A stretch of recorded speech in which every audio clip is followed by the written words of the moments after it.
श्री राघवलाल की जय। परम मंगल श्रीमद् भगवद गीता, जिसमें कर्म ज्ञान संन्यास योग चौथा अध्याय, उसमें भगवत अवतार, उसकी चिन्मयता का वर्णन कराए, भगवान के नाम की चिन्मयता का, भगवत अवतार की चिन्मयता का वर्णन कराए और अवतार तत्व का एक रहस्य निरूपण कराए कि भगवत्ता पूर्ण रूप से विद्यमान हो और कृपालता अतिशय हो जाए, ये अवतार की स्वरूप की अपेक्षा अधिक विशेषता है। श्री भगवान कह रहे हैं कि मेरे द्वारा ही परमार्थ ज्ञान विवेक और कर्म मार्ग तीनों का निरूपण किया गया है। माने ज्ञान कर्म और योग, ज्ञान कर्म संन्यास या ज्ञान कर्म और योग, योग का तात्पर्य भक्ति कर्मयोग है, कर्मयोग का तात्पर्य भक्ति ही है। तो ज्ञान और कर्म, इन दो मार्गों को मेरे द्वारा निरूपण किया गया और योग अंत में, ज्ञान और कर्म ये दोनों ही अंत में भक्ति में परिणत हो जाते हैं। भगवान कह रहे हैं कर्म की अपूर्व गति है और इसमें भगवान ने तीन प्रकार के कर्म बताए, अकर्म, विकर्म और जो और कर्म। कर्म का मतलब है समर्पित होकर के कर्म करना कर्म योग के द्वारा और अंत में ठाकुर को समर्पित कर देना। अकर्म का तात्पर्य है कर्म संन्यास ग्रहण करना और विकर्म का तात्पर्य है निषिद्ध कर्मों को करना। तो निषिद्ध कर्मों का त्याग करे, जो कर्म किए गए हैं उनको भगवान को समर्पित करे और यदि निर्विघ्न भजन की इच्छा हो तो वैराग्य ग्रहण करके, संन्यास ग्रहण करके अकर्म की स्थिति को प्राप्त करे। परंतु जहां संन्यास ग्रहण किया है वहां पर भी कर्म का त्याग नहीं होगा। कर्म को स्वरूपतः त्याग नहीं किया जाएगा, फिजिकली त्याग नहीं किया जाएगा। कर्म में फल बुद्धि का त्याग होगा। ये विशेष रूप से उन्होंने निरूपण किया। कर्म में फल बुद्धि का त्याग है, कर्म में स्वरूपता कर्म का त्याग नहीं। क्योंकि कर्मेण एव संसिद्धिम आस्थिता जनकादेह, जनक इत्यादि जो हैं वे भले ज्ञान की एक पराकाष्ठा को पहुंच गए, परंतु उन्होंने ज्ञान की पराकाष्ठा को पहुंच करके भी कर्म का त्याग नहीं किया। क्योंकि कहीं न कहीं से कर्म या माया हमको प्रभाव डालती है। कर्म करने से उनसे हम मुक्त हो जाते हैं। जैसे कोई अपने घर के एसी रूम में नहा करके बैठा है, सो गया है और सुबह उठता है तो फिर क्यों नहा रहे हो जी? कहीं बाहर से तो कोई गंदगी आई नहीं है। कल नहा करके तो सोए थे, फिर दोबारा सुबह क्यों नहा रहे हो?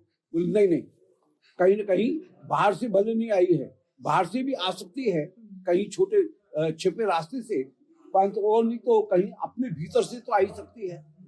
हम बने तो हुए हैं सत्व स्तंभ के ही, त्रिगुणों से बने हुए हैं, तो उनके कारण भी कहीं कमी तो आई सकती है।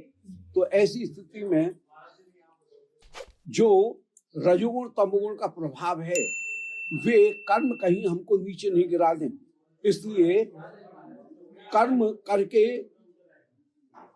उन कर्म को बुद्धि योग के द्वारा युक्त का होकर के, माने भगवत समर्पित और अंत में भगवान का समर्पण करना। तो कर्म योग की जो चारों चीजें हैं, अकर्तृत्व बुद्धि, निष्कामता, बुद्धि योग का तात्पर्य है भगवत सेवा के लिए मैं कर्म कर रहा हूं, यह विचार और कर्म समर्पण, ये चार चीज हो जाएंगी तो कर्म योग बन जाएगा, अन्यथा कर्म बंधन को देने वाला हो जाएगा।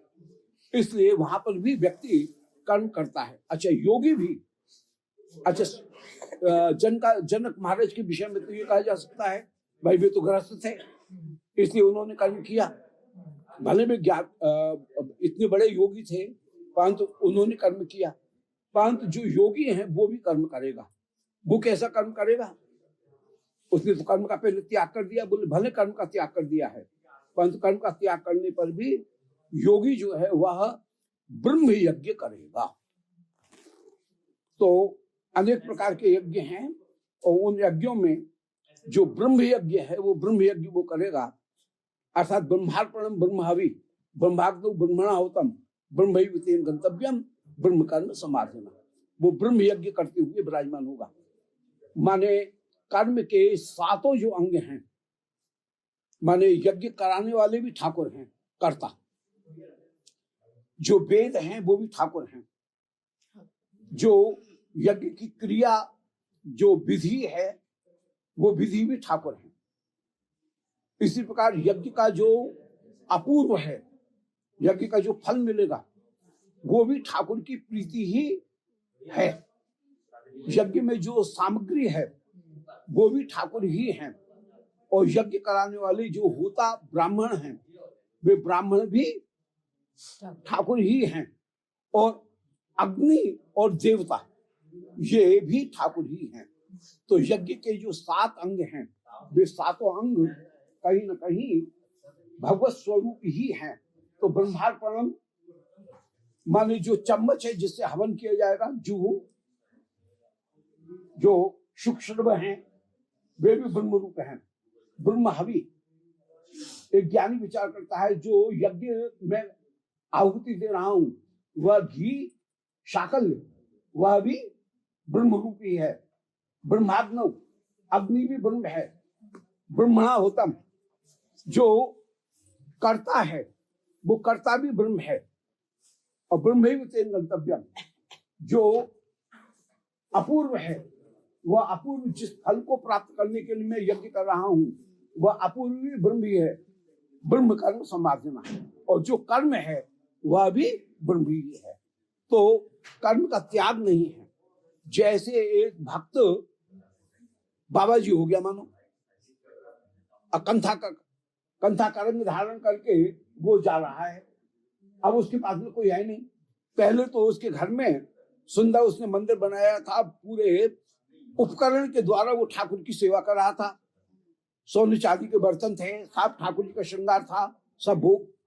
अब विरक्त हो गया है, अब तो उसके पास में कुछ नहीं है। तो क्या वो कर्म छोड़ दे, मन सेवा छोड़ दे? सेवा नहीं छोड़ेगा, सेवा उसकी और बढ़ाएगी। पहले वो उपकरण की सेवा कर सकता। उपकरण कितना हम ला सकते हैं, एक सीमा है उपकरणों को इकट्ठा करने की। परंतु वह मानसी सेवा जब करता है तो मानसी सेवा करते हुए वह अधिक से अधिक बड़े से बड़े उपकरणों का प्रयोग करता है। तो जैसे सेवा कभी छूटती नहीं है, भले विरक्त हो गया है, उसके पास में कंथा और करवा के अलावा और कोई चीज नहीं है, फिर भी उसकी मानसिक सेवा नहीं छूट रही है। ऐसे ही जो ज्ञानी है उस ज्ञानी की भी कहीं कर्म, निष्काम कर्म, वो कर्म योग कभी भी छूट नहीं रहा है। क्योंकि ज्ञान की अग्नि में वह जो उपकरण के कर्म है उनका तो भस्म कर रहा है, परंतु उसने कर्म का पूरी तरह से त्याग नहीं किया है। वह ब्रह्म यज्ञ करते हुए कहीं विराजमान होता है। तो जो कहीं बाहर से हमारे ऊपर पॉल्यूशन आ रहा है या कर्म का जो प्रभाव आ रहा है, जो अप वस्तुएं आ रही हैं, हीन वस्तुएं आ रही हैं, उनको नष्ट करने के 3 उपाय हैं। एक उपाय है वो है प्रायश्चित। परंतु प्रायश्चित एक ऐसा उपाय है जैसे कोई कांटे के वृक्ष को कैंची लेकर के और उसको मेहंदी के वृक्ष को काट दे और बहुत सुंदर उसमें हरण बना दे, शेर बना दे बगीचे में। परंतु 2-4 दिन में उसमें फिर इधर उधर डालियां निकल आएंगी, सब विकृत हो जाएगा। तो कर्म कांड के द्वारा पाप की निवृत्ति वो बिल्कुल वैसे ही है जैसे कि कुछ ऊपर से उपचार किया गया, परंतु जो प्रवृत्ति हैं विषयों की ओर वो इधर उधर कहीं कहीं निकलती रहेंगी। अतः कर्मकांड और उनके द्वारा किए गए पापों का प्रायश्चित मुख्य उपाय नहीं है, क्यों कर्मकांड भी तो एक प्रायश्चित भी तो एक कर्मकांड ही है। और कर्मकांड करेंगे तो जैसे कर्मकांड में कोई कमी रह सकती है, ऐसे प्रायश्चित में भी कमी रह सकती है। कर्मकांड में कभी ब्राह्मण शुद्ध नहीं मिलेगा, कभी पात्र, कभी मुहूर्त, कभी कोई वस्तु जो है वो शुद्ध नहीं मिलेंगी। इसलिए कर्मकांड एक दुर्बल साधन है। श्री कृष्ण कह रहे हैं कि नहीं ज्ञान से सदृशम पवित्रम ये विद्यते। इसी अध्याय में कह रहे हैं कि ज्ञान से बढ़कर के कोई पवित्र वस्तु नहीं है।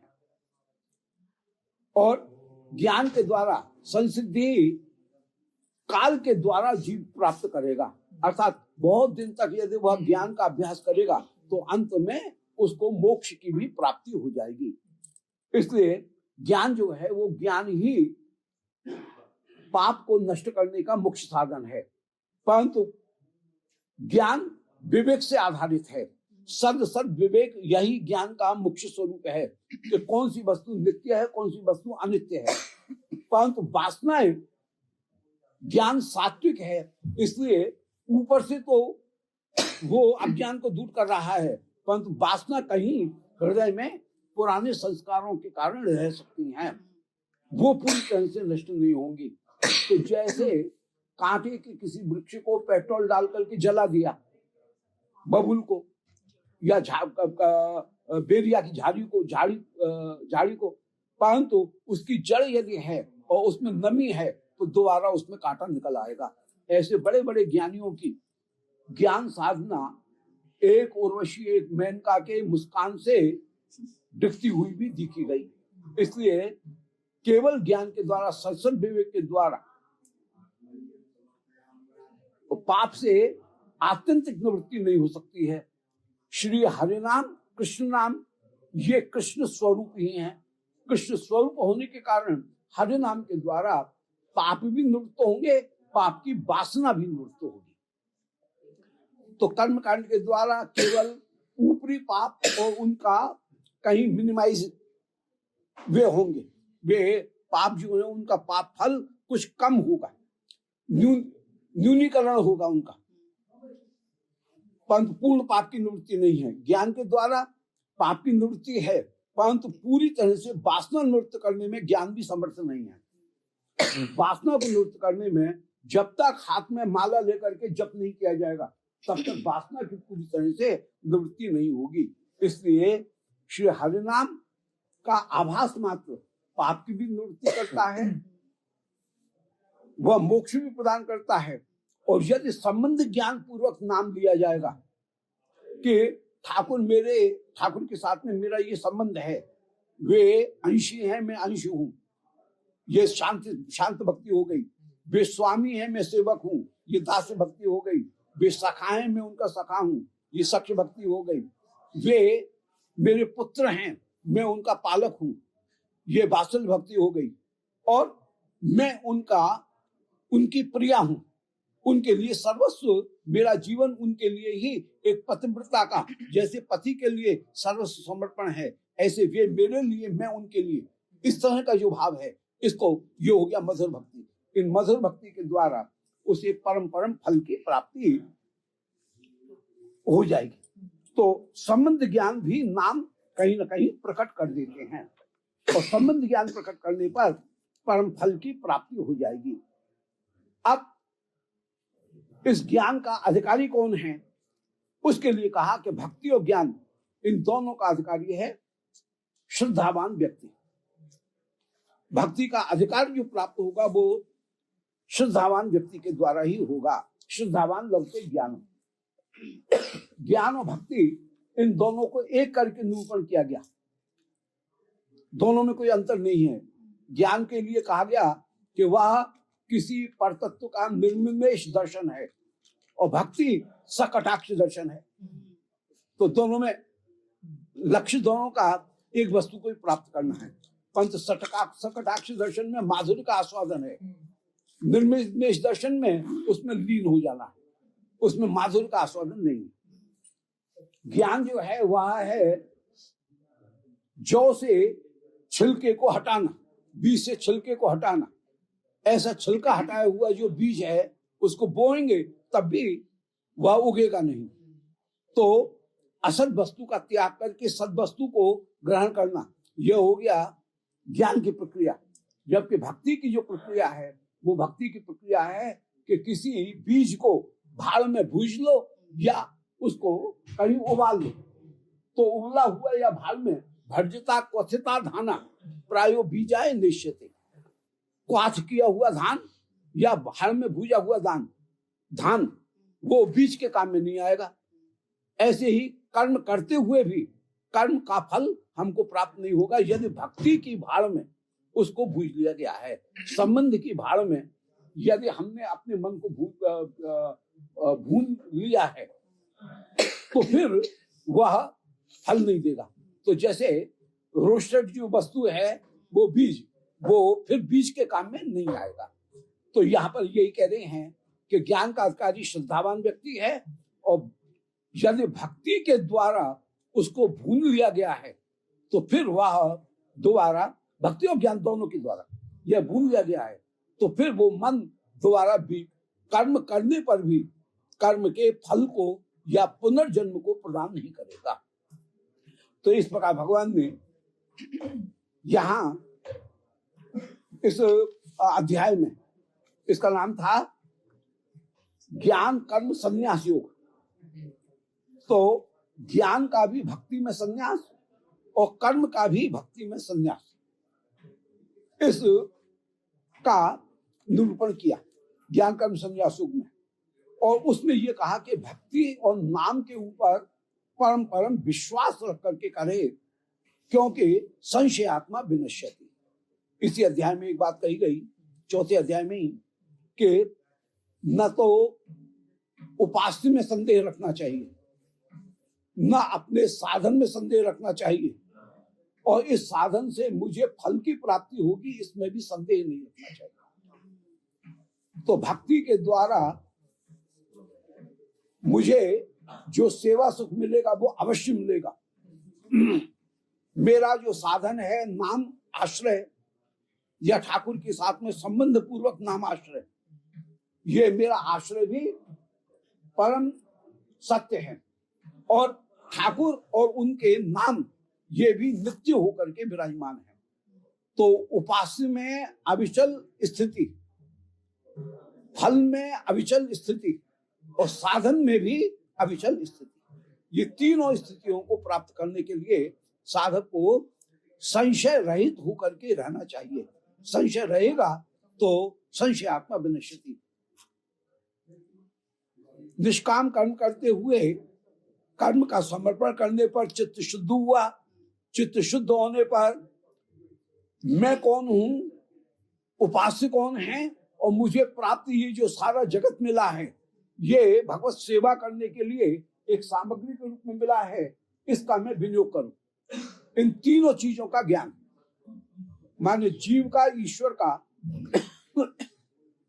और जगत का, माया का। जगत कहें माया कहें एक ही बात।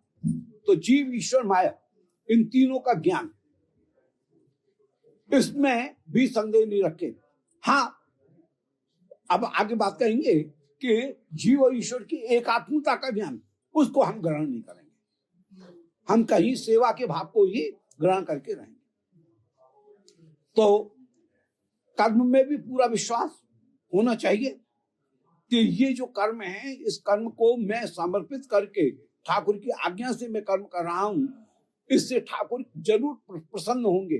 कि जैसे कोई सेवक मालिक की आज्ञा का यदि पालन करता है तो मालिक की आज्ञा का पालन करने पर मालिक की प्रसन्नता होती है, ऐसे ही यदि कोई सेवक ठाकुर की सेवा का पालन कर रहा है, ठाकुर की आज्ञा का पालन कर रहा है, तो उसे प्रसन्नता की प्राप्ति, ठाकुर को प्रसन्नता की प्राप्ति होगी और मेरे हृदय में योग्यता की प्राप्ति होगी। तो कर्म में भी विश्वास होना चाहिए, निष्काम कर्म में।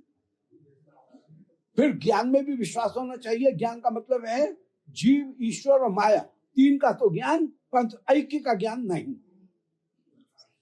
ये वैष्णवों का ज्ञान है। सेवक ज्ञान तो रखेंगे, परंतु ब्रह्म और जीव एक हैं, इस ज्ञान को नहीं रखेंगे, क्योंकि वहां पर सेवा बाधित हो जाएगी। और तीसरी चीज भक्ति, भक्ति में भी पूर्ण विश्वास। तो संशयात्मा विनश्यति, कर्म ज्ञान और भक्ति तीनों में हम किसी प्रकार का संशय लेकर के नहीं चलेंगे। अब कर्म योगी के कर्म बंधन की निवृत्ति ज्ञान खड्ग के द्वारा होगी, ये यहां पर कहा। माने हम यहां पर एक संदेह उठाया अर्जुन ने कि हम यदि निरंतर कर्म करेंगे तो कर्म करने पर, कर्म कर रहे हैं तो कर्म का कहीं न कहीं अवलेप हम को लगेगा ही लगेगा, कर्म का पूरी तरह से त्याग नहीं होगा। घी की डिबिया से, घी के डब्बे से घी को पूरा निचोड़ लिया, तपा भी लिया, निचोड़ भी लिया, फिर भी उसमें चिकनाई तो है ही है, ये समस्या तो रहेगी। तो हम कर्म तो हम ही कर रहे हैं, जो हम ही कर्म कर रहे हैं तो कहीं ना कहीं कर्म हमको अपने कुछ न कुछ अवक्षेप, कुछ न कुछ जो अवशेष हैं, अवलेप, वो अवलेप अवश्य प्रदान करेगा। तो फिर हम कर्म से मुक्त नहीं हो सकेंगे। ये एक प्रश्न उपस्थित हुआ। तो उन्होंने कहा कि भाई उस डब्बे को भी जैसे जूना से पोंछ दिया जाए साबुन से तो फिर वो साफ हो जाएगा, ऐसे ज्ञान है एक तलवार, उसके द्वारा फिर कहीं अज्ञान को, मैं कर्म करने वाला हूं ये जो अवशेष रह गया है, या मैंने कर्म किया है तो कुछ तो मुझे मिले ही। ठीक है, मैंने माखन जो है वो तो कहीं लगा दिया रोटी में, परंतु उंगली में जो लगा हुआ है उसको तो चाट ही सकता हूँ, उसके चाटने से क्यों रह जाऊं मैं, तो वो भी प्रवृत्ति पूरी हो जाएगी, तो उसको हाथ को धो लिया जाए। तो ज्ञान है एक तलवार। ज्ञान तलवार कैसे, उसके लिए एक दृष्टांत विश्वनाथ चक्रवर्ती जी ने श्रीमद् भागवत में दिया कि एक राजा है, उसका एक चरण सेवक है, वो उसके चरणों को दबा रहा है। इतने भी महल में हल्ला हुआ, चोर चोर, पकड़ो पकड़ो पकड़ो। राजा ने कहा काय का हल्ला है? बोले मारे मैं अभी जाता हूं। तो जैसे जाने लगा, राजा ने कहा इधर आ, वो दीवार के ऊपर मेरी तलवार रखी है, जाना मेरे, मुझे लाना उसे। सेवक ने लाकर के तलवार राजा को दी। राजा ने तलवार निकाली और तलवार सेवक को दे दी, और सेवक को देकर कहा बोले अब जा, अपने हाथ में कोई हथियार होना चाहिए। और वो जैसे ही गया, मोड़ के ऊपर चोर से उसका ही मुकाबला हो गया। ये अच्छा तलवारबाजी था, इसने कुछ देर के लिए चोर को रोका, इतने में कोतवाल आए, चोर को पकड़ करके ले गए, हमारे हाथ में बंद कर दिया। सेवक लौट करके राजा के पास में आया। राजा बोला क्या था रे?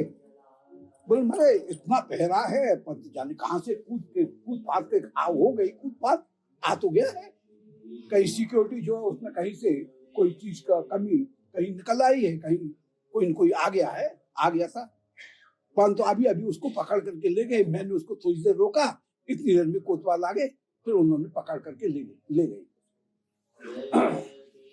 ये लीजिए आपकी तलवार। राजा कहेगा जहां से उठाई वहीं काट दे।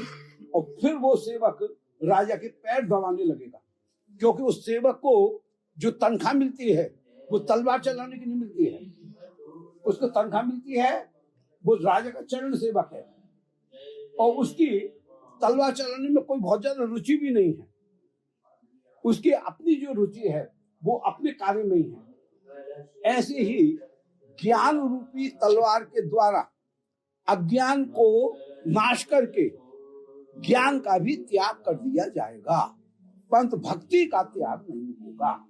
बहुत सुंदर दृष्टांत है, इसके द्वारा ये लिखा है कि ज्ञानम चिन्मय संन्यासे, ज्ञान का मुझ में त्याग हो जाएगा, परंतु भक्ति का मुझ में त्याग नहीं होगा। भक्ति के द्वारा ही पालन होगा, सर्वोत्तम वस्तु की प्राप्ति होगी।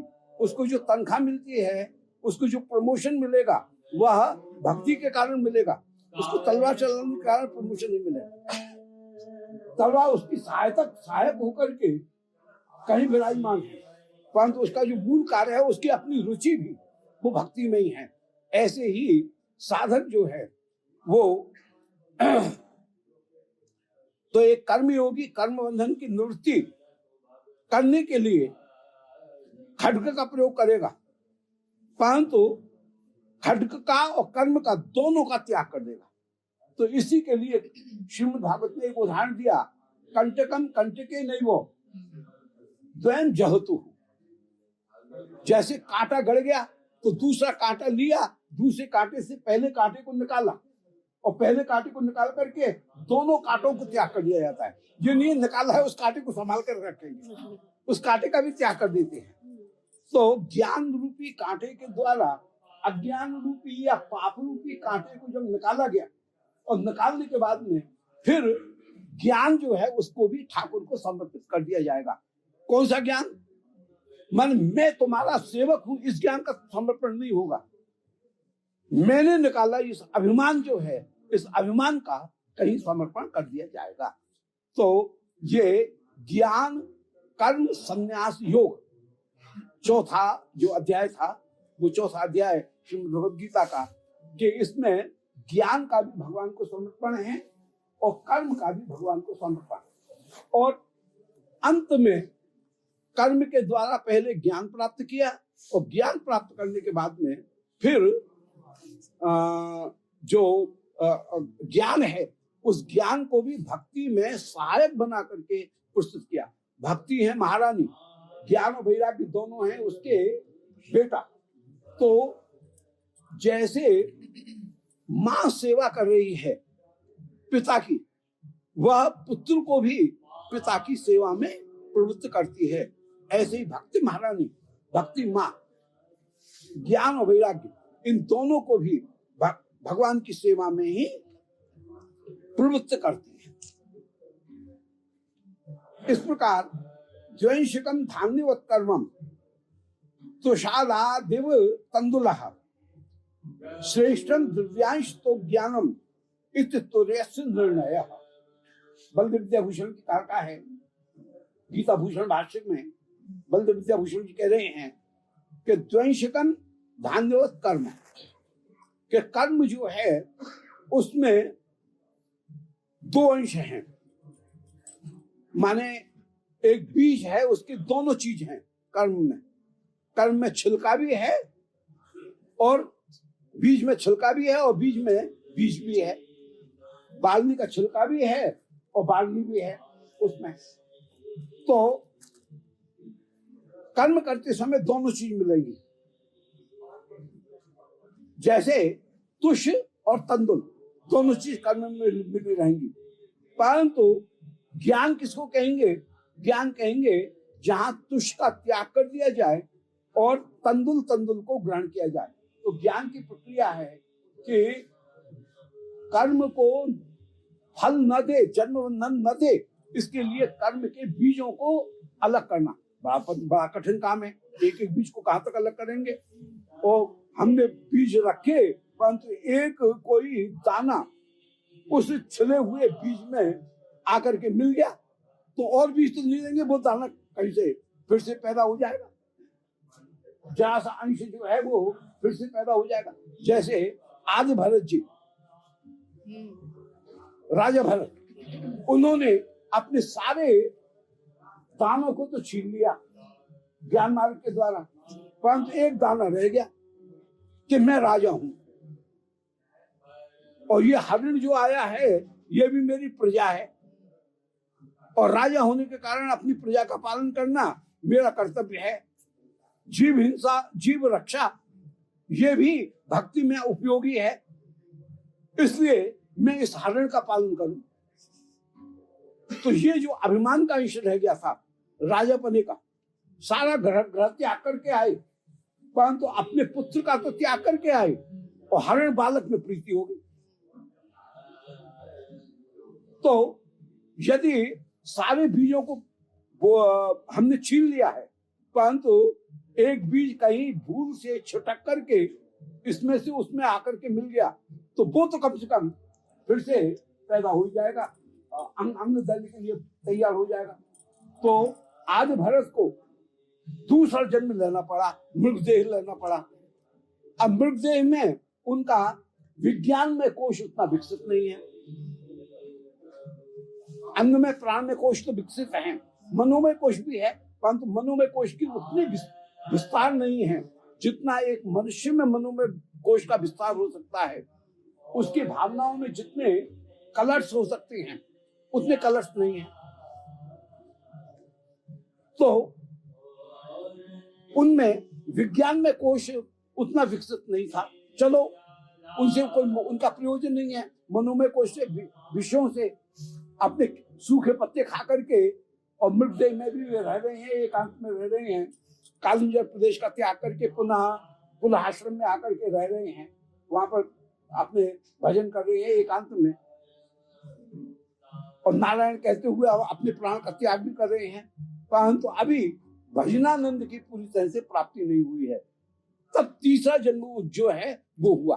तो ये बिल्कुल वैसी स्थिति हो गई कि हमने कहीं बीजों को वो छील करके रखा है, परंतु कोई एक बीज गलती से भी आ गया तो वो अंकुर हो जाएगा, और इसकी कौन गारंटी दे कि गलती से नहीं आएगा कोई बीज। इसलिए बीजों को छीलने वाला जो प्रयास है वो कोई बहुत बढ़िया बुद्धिमानी की बात नहीं है, बड़ी मेहनत भी है और बड़ा कठिन है। इसलिए क्या करो तो पूरे के पूरे बीजों को लेकर के भाड़ में डाल लो, बूझ लो, फिर वे बोने के काम में नहीं आएंगे, बीज रूप में उनका प्रयोग नहीं होगा। या उनको उबाल लो, तो उबालना कितना सरल है और बीजों को छीलना कितना कठिन है। इसलिए ज्ञान में बड़ा सतर्क रहना पड़ता है, परंतु भक्ति में सतर्क रहने की उतनी जरूरत नहीं है। भक्ति में भक्ति भी हमको बचाती हुई विराजमान होती है। अतः अपिचेत सुदुराचारः भजते माम अनन्य भाव साधु एव समन्तव्यः सम्यक व्यवहतो ईशः क्षिप्रं भवति धर्मात्मा शश्वत शांतिं निगच्छति कौन्तेय प्रतिजानीहि न मे भक्त नश्यति। ठाकुर आगे के अध्याय में कहेंगे मेरे भक्त का, इस अध्याय का तो नहीं, कहीं बाहर का श्लोक है, दूसरे अध्याय का। हाँ, तो वहां पर कह रहे हैं ठाकुर के भक्ति करने का अधिकार मलिन चित्त में भी है, परंतु ज्ञान का फल मलिन चित्त में नहीं होगा। जबकि भक्ति में मलिन चित्तता होने पर भी भक्ति का फल कहीं न कहीं सामने प्रकट हो जाता है। इस प्रकार ज्ञान संन्यास योग में ठाकुर ने अंत में निर्णय यही किया कि वेद प्रधान है, वेदों का निरूपण करने वाला मैं हूं, मेरे जन्म कर्म अवतार सब नित्य हैं।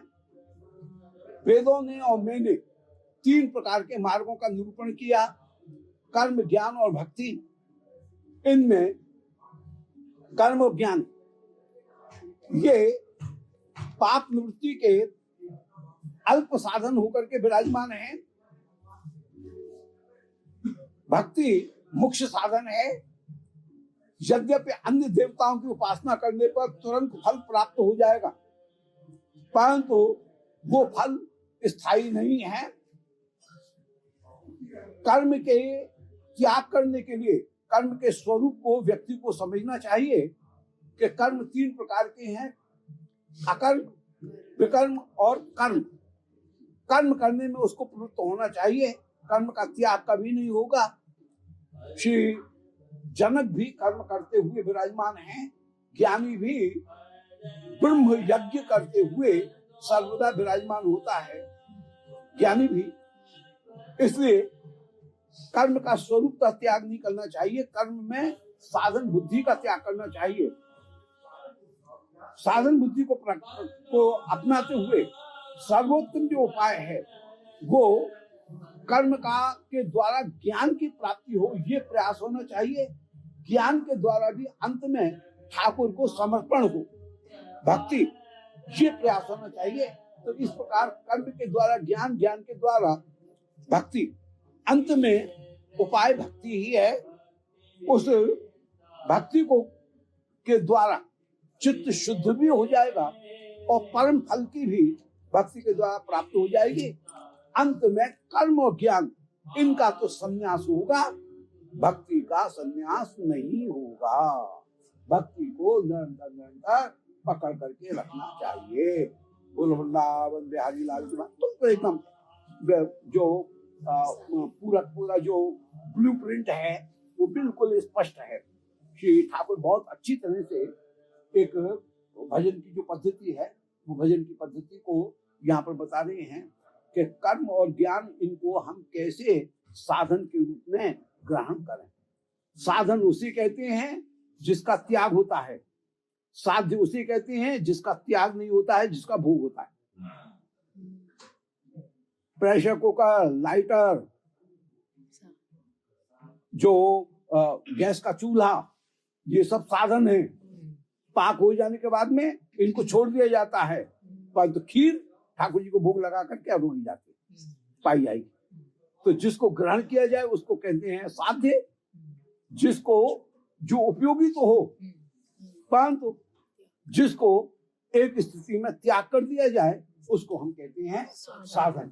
यहाँ पर ज्ञान कर्म संन्यास योग माने ज्ञान और कर्म ये दोनों साधन हैं, इनका संन्यास होगा, इनका त्याग होगा, ये साधन रूप हैं। साध्य रूप में भगवत भक्ति को ही स्वीकार करना चाहिए। बोल वृंदावन बिहारी लाल की जय। निताय गौर हरि।